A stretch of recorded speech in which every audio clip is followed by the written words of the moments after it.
cet atelier, nous allons donc outiller les conseils juridiques des ministères,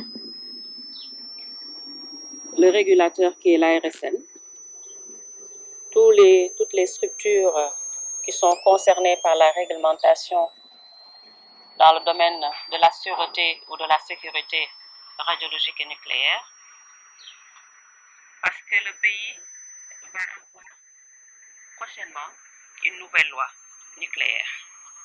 Le Sénégal avait deux lois, l'une concernant la radioprotection, c'est-à-dire la protection des personnes, des biens et de l'environnement contre les effets néfastes des rayonnements ionisants, et une autre loi sur la sécurité des sources radioactives.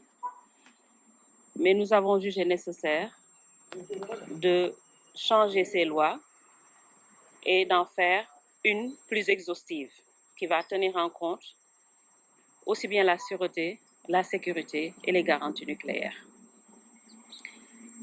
Pour la mise en application, évidemment, de cette loi, nous aurons besoin de plusieurs textes d'application. Et c'est en ce sens que nous avons, en partenariat avec le département américain, jugé nécessaire de renforcer les capacités nationales pour la réglementation nucléaire, parce que notre pays n'est pas encore doté dans ce domaine. C'est un domaine assez nouveau pour les juristes sénégalais et il était important qu'on puisse commencer. Cet atelier sera le début d'une série d'activités pour outiller nos juristes dans le droit nucléaire, qui est un droit assez particulier.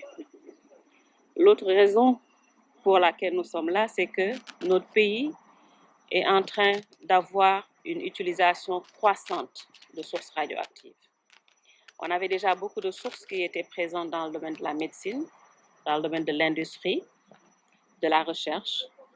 Et actuellement, avec l'exploration et l'exploitation prochaine aussi du pétrole, beaucoup de sources radioactives sont en train d'entrer au Sénégal. Et nous savons que ces sources radioactives, elles sont très utiles, elles ont une énergie très importante, on peut les utiliser pour soigner le cancer, pour d'autres activités, mais quand elles tombent dans des mains malveillantes, elles peuvent être utilisées dans des dispositifs explosifs. C'est ce qu'on appelle des bombes sales.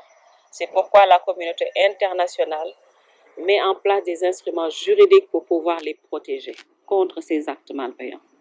Et donc notre pays doit, ayant ratifié ces conventions et traités pour la protection de ces sources, doit donc mettre dans son dispositif légal et réglementaire national toutes ces dispositions internationales.